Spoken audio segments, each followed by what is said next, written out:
I feel like I'm saying this in every video at the moment, but we've had yet more wind and more plant damage this week, and it really is the end for my peas and also for my broad beans here, because for many families I know the broad beans just go as soon as you pick them, but actually I'm the only one who likes them in this family, and I've had a bumper harvest this year, and one of my favourite things is to have broad beans in the freezer and then cook them up into this lovely chicken and spring vegetable one pot soup in the winter, so that it feels like a bit of spring indoors when the days are dark.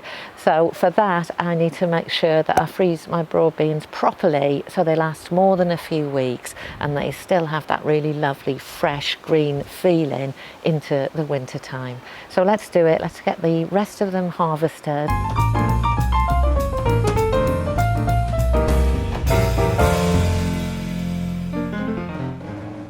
So that's a great harvest of beans, so let's get them indoors now and I'll show you how to freeze them. So the first step is to pod the broad beans.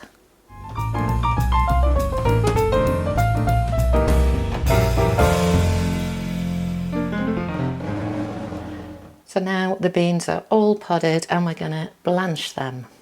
So the first step is to get some boiling water on, and so I'm going to use a wire basket in the Instant Pot to do my blanching, because I use an Instant Pot for everything, but you could also use a pan, and you don't need to use the wire basket, it just makes it really quick for draining and dropping into iced water.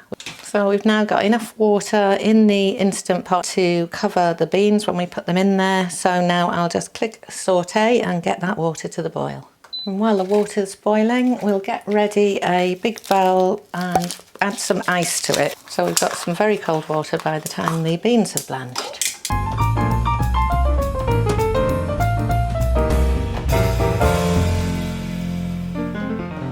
So as soon as the water's got to a rolling boil, we put in our broad beans and then set the timer for 2 minutes.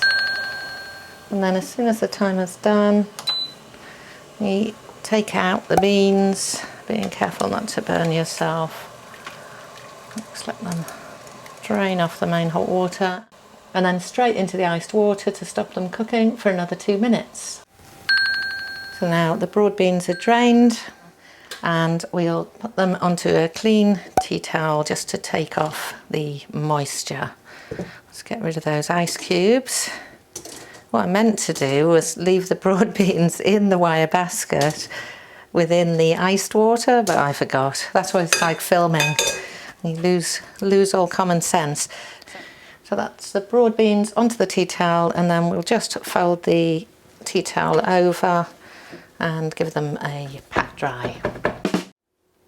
So now we just need to get them on a tray to open freeze. I'm using this ice bank tray from my freezer, and I've just lined it with some parchment paper. But any tray will do, anything that fits into your freezer, check first, handy hint. And what that means is that once they're frozen, I can pack them into any container or bag, but they're not going to stick together as one kind of massive broad bean.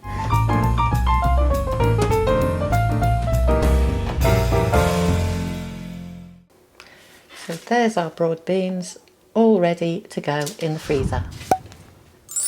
So that's the beans frozen, ready to go into a jar or any kind of container and back into the freezer for using whenever we like.